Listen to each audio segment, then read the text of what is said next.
Good morning, everybody. I hope you're all okay and you're having a lovely day so far.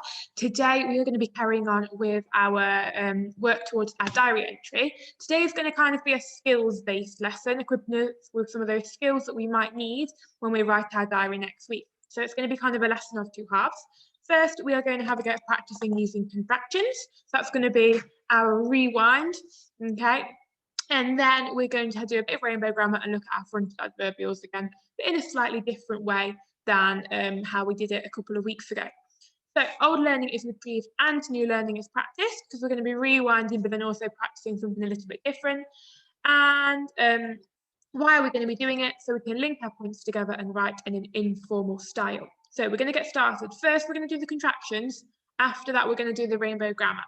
Okay, so you've got two different kind of parts to today's lesson. First out, we're looking at contractions, and the reason why we are looking at contractions, I wonder if you can tell me. Okay, I'm hoping at home you are telling me it is because we are writing a diary entry, and a diary entry is written using informal language, and contractions are a part of informal language because we don't really speak. Informal language is often kind of how we speak, and often we use contractions when we speak. For example, rather than saying I am going to the shop, I'd probably say I'm going to the shop. Or rather than we are boarding the train, I would say we're boarding the train. Okay, so they're a feature of informal language, and here's just a couple of examples. What we're going to do is we're going to kind of have a look at some examples together, and I'm going to set you off on your task. So let's have a look at these first ones now.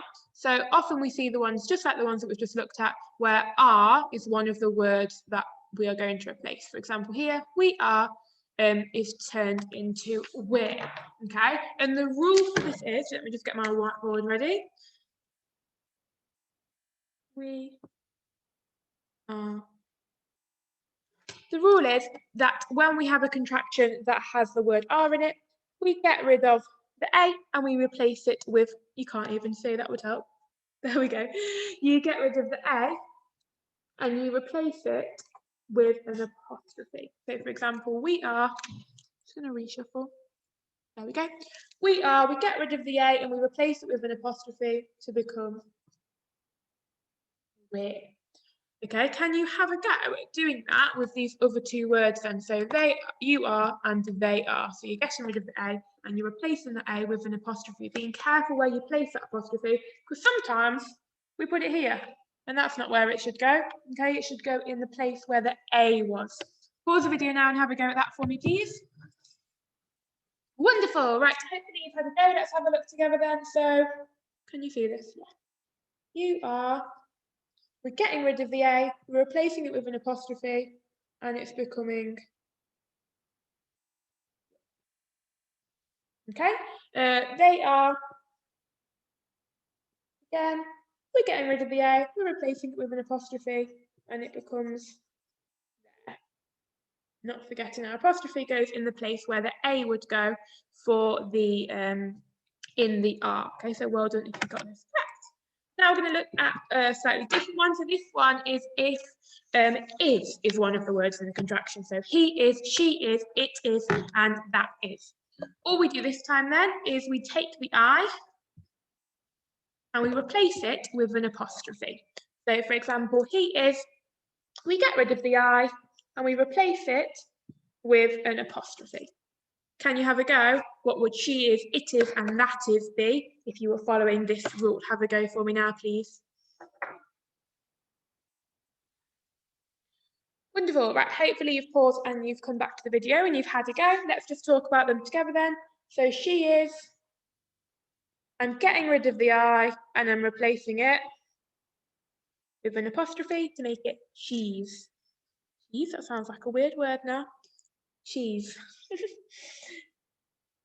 It is, getting rid of the I, replacing it with an apostrophe becomes it. And finally, that is, getting rid of the I, replacing it with an apostrophe. That.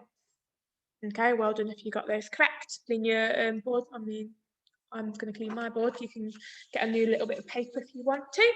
Okay, here then we've got a few more examples. This time we're looking at words that have the word, two words that have the word will included. So for example, I will.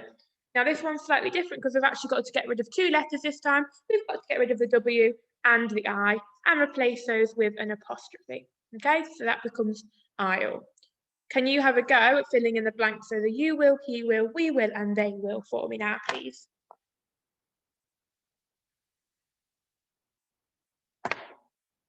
Fabulous. Let's just have a look together. Then I won't go through all of them because I think we've got this.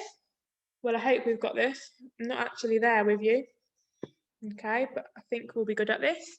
So you will, we're getting rid of the W, we're getting rid of the I, we're replacing it with an apostrophe, and it becomes you'll. We will. We're getting rid of the W, we're getting rid of the I, we're replacing it with an apostrophe, and it becomes will. Okay, well done if you got those correct. I'm just going to clean up my board. So that was just a quick rewind of our contractions. Obviously, there are some different contractions as well. We haven't been through all of them today, but your task now then is going to be to identify some of the tricky contractions, some of the contractions that you find tricky. Then you're going to have a go at creating your own instruction sheet. So what you are doing here is you are writing your words. So for example, I've got there is, that has, they had, and they would. Okay, so they're my words before I've made them into contractions. And you're writing one word in each box. Then you're going to think about which bit of your word you're going to get rid of. So you're going to be getting rid of this word. You're going to be replacing it, okay, with an apostrophe and one or more letters. Okay, so what are you going to be replacing this word with? Okay, and then you're writing it there, and you should be able to create your very own contractions folding sheet. Okay, so I've got my non-contracted, so there is, and I can fold it, and it shows me that there is becomes theirs. That has becomes that. They had becomes they'd, and they would also becomes they'd. Okay, so can you have a go at creating your own folding contraction sheet? It shouldn't take you too long. You just need a piece of A4 paper, and then you just need to fold it like I have here along these lines. I'm just gonna, I'm thinking the camera's somewhere else. The camera's over here. There we go. Okay, so you need to fold it like that, so that you are creating a tool that you can use. Okay, it's just a little way for you to practice your contractions. Once you've done that, you can come back and we're going to have a go at our rainbow grammar. Fabulous. So, rainbow grammar, we are looking at fronted adverbials. Now, what is a fronted adverbial? You should all be able to tell me. Adverbs, when, where, how. Hopefully you were saying that along with me at home. Okay, so our fronted adverbials come at the start of a sentence and they tell us when, where, or how. Now they come on a card that looks a bit like this, but it doesn't quite look like this. I'm just gonna, got one over here. Here's one I made earlier. Okay, this is our fronted adverbial card. It has kind of a bit of an arrow at the front because it's telling us it comes at the front of our sentence, and then it is on an orange card because it includes a adverb. Okay, so a fronted adverbial comes at the start of our sentence and it tells us when, where, or how. Now, last week we looked at no, not last week, the week before, losing track of time. We looked at the where, didn't we? Because we were zooming in on our setting descriptions. Okay, so here I've got some adverbs and we've got adverbs that tell us when, where, or how. Can you have a go for me at sorting out these adverbs to see if they tell me, do they tell me when, do they tell me where, or do they tell me how? Can you have a go at sorting them out for me to see if you can work out which one of those categories they go in? Yes, right, hopefully we've had a go and we've paused the video. So let's have a look at this together. So let's make this kind of, this is our when column. This is our wheres are going to go in the middle, and our hows can go on this side.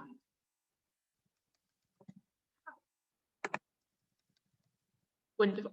So let's have a look then. So soon after, now that's not telling me where, that's not telling me how, that is telling me when it happened. It happened soon after, so it happened not long after the first event. Following day. Again, it's not telling me where, it's not telling me how, so it must be telling me when. Quickly. Now, quickly is not, no, it's not telling me when. Okay, if you were to have the front adverbial quickly, for example, quickly, the man sprinted down the road, you'd be telling me, well, how did he sprint down the road? He sprinted quickly, so that's a how. The next morning is a when, because it's telling me a time or a day. So in the next morning. Eventually is also a when, okay, because it's telling me eventually is kind of suggesting that after some time passed. Under the pistachio tree, it's telling me where. Oh, I can't fit him in. I'm just going to pop him on top like that. In the clearing of the forest, it's also telling me where. It's referring to a place. After a while is telling me when. Okay, so after quite a bit of time has passed. On the train is telling me where.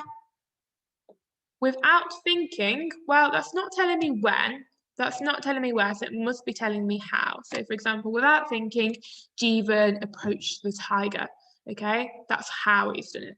And again, without hesitation, Jeevan approached the tiger, that is telling me how. So today we're going to focus on these ones here, our where front adverbials, because we're going to use these to show a shift in time. Now, this is really important. If I just go forward to my next slide, okay, it's important that we show this shift in time because otherwise our diary won't really make sense. So, for example, if we were talking about sneaking onto the train and then all of a sudden we were encountering a trapped tiger and then all of a sudden we were reaching a temple, it wouldn't really make sense. It wouldn't really work, okay? We need to tell the reader that time has passed in between the events for it to make sense, okay? These events didn't just happen one after another, like as soon as one event ended, the next one started. We've got to show that we're now talking about a new time and a new event in our diary.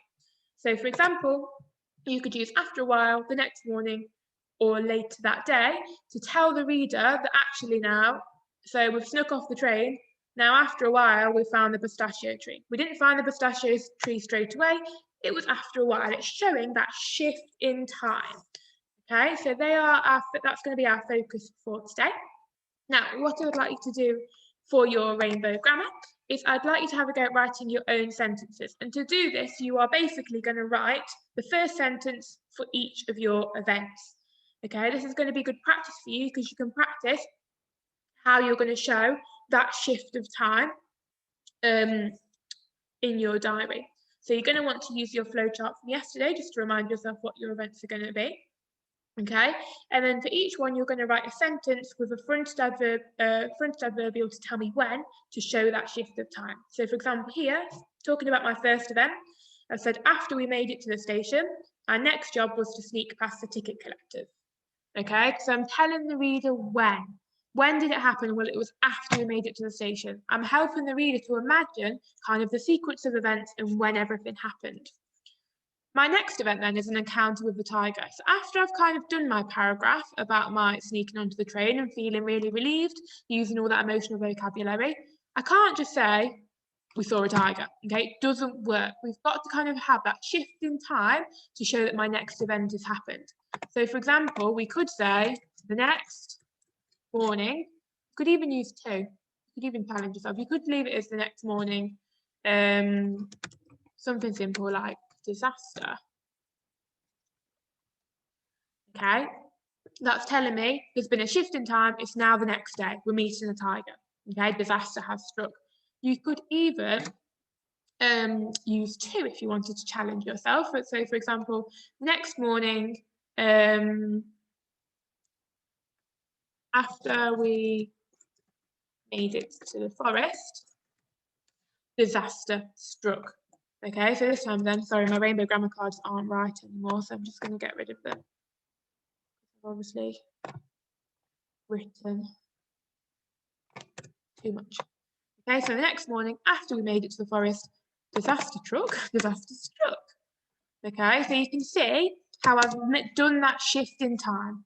We're not on the same day. We're now talking about the next day and the next event that's happening. It doesn't always have to be kind of the next day. It could be later on that day or after a while or soon after.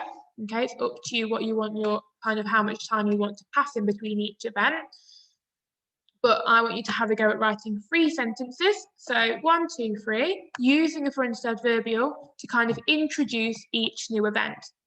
At the start of each sentence, you need to use a fronted adverbial like I have. So after we made it to the station, the next morning, after a while, the next day, the following week, okay? To help you to kind of show that shift in time so that the reader can follow your diary entry.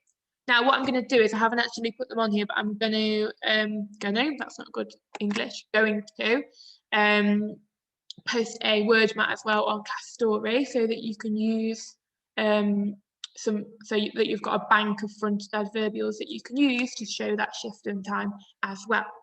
Okay, so that's your challenge for today. I'm looking forward to seeing your sentences. Okay, remember they need to be full sentences, so you need to have your fronted adverbial, then your comma, then it needs to have a subject and a predicate and a stop as well. Some of us are doing all the hard work, but we're forgetting to put a full stop, which doesn't make sense. Okay, we just need to add that full stop on the end. Okay, so I'm looking forward to seeing your 3 sentences all showing that shift of time using the fronted adverbial. Send us your work on Dodo. We can't wait to read it, and I will see you tomorrow. Goodbye.